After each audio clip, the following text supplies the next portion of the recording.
terrible. Oh. What else? Florida, then we went to Houston, straight from Pensacola.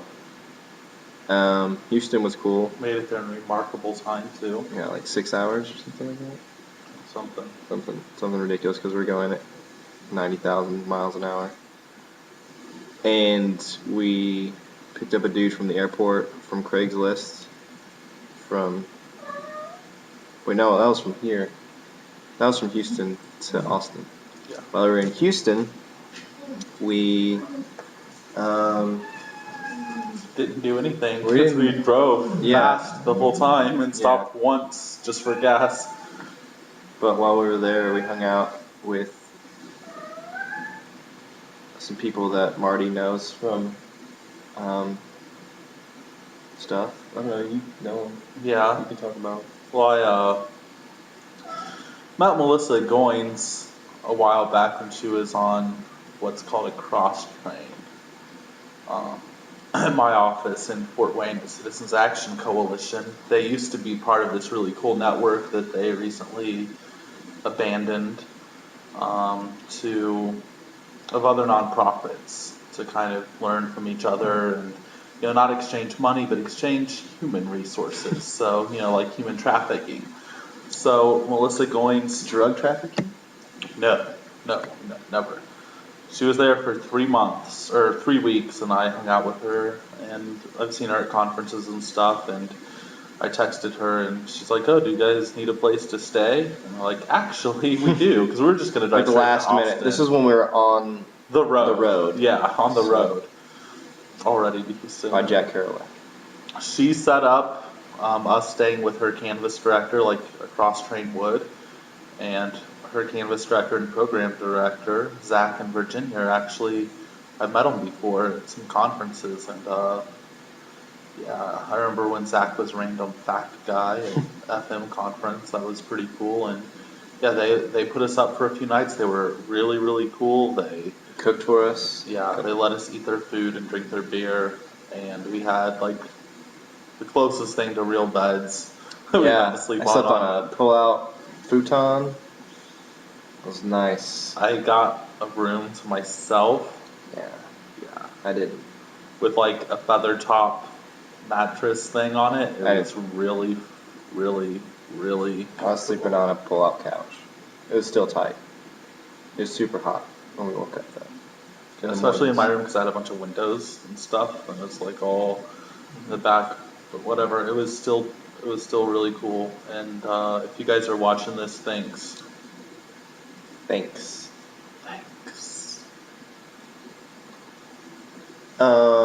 And then from Houston, we drove all the way to Austin. I know, straight to Austin in like 4 hours, dude.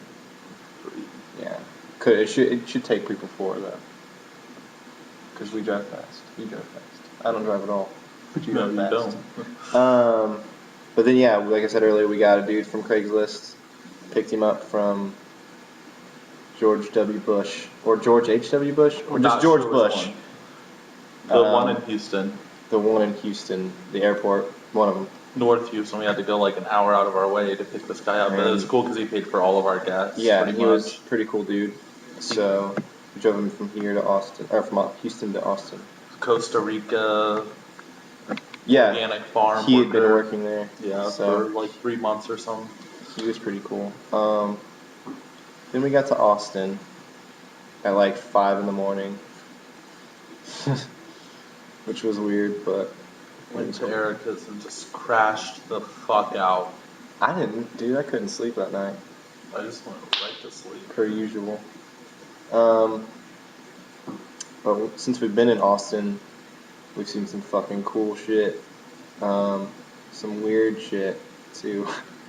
Oh my god, so we've seen some shit. Oh fuck. So the first weird shit is Marty got on Craigslist looking for people. Always that tone, Drew. That's the tone that's necessary for this story, dude. Because fuck that.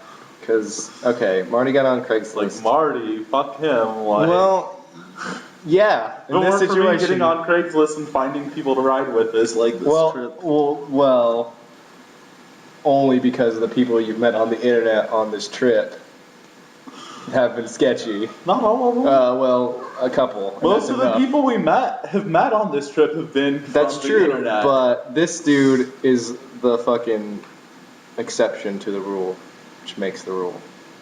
This guy, okay, I keep getting ahead of myself. Marty got a guy on Craigslist for looking to share a ride with us, just to wherever. Dude has been hitchhiking since like 73 or something like that. Oh, awesome. Some long ass time. He's like 50 something. But he's like, yeah, come to my place and we'll have some drinks and we'll talk. And we were planning on interviewing at that point. And so we're driving around and we think that we get to like around where it's going to be. Well, we pass these storage units and he's like, well, it's a white building. It's no way it's those storage units. And then we drive around the block and we call him. He's like, yeah, it's the storage units. And I'm instantly like, I don't know if I feel comfortable with this anymore.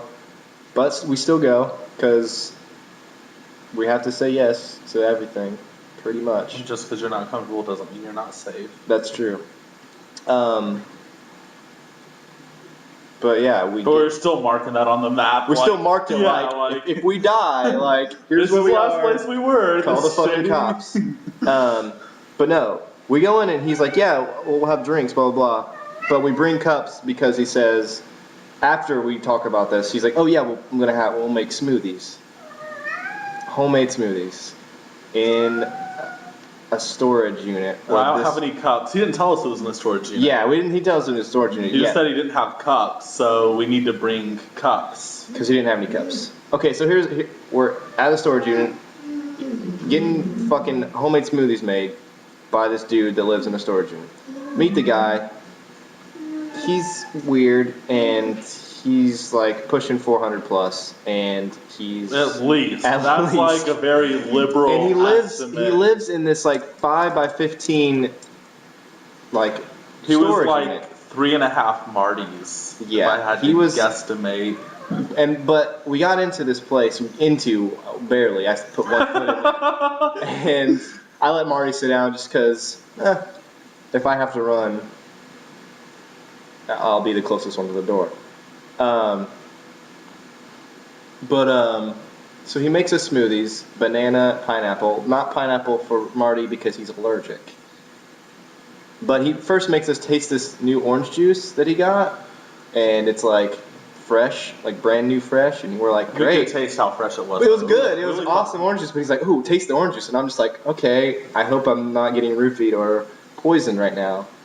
But, blah, blah, blah. Then we smoked weed with him, and he smoked weed with us. Yeah, he smoked weed with us. He called it like Skywalker or something, and then it was shiny. It was shiny and white, but it was good weed. But I don't know.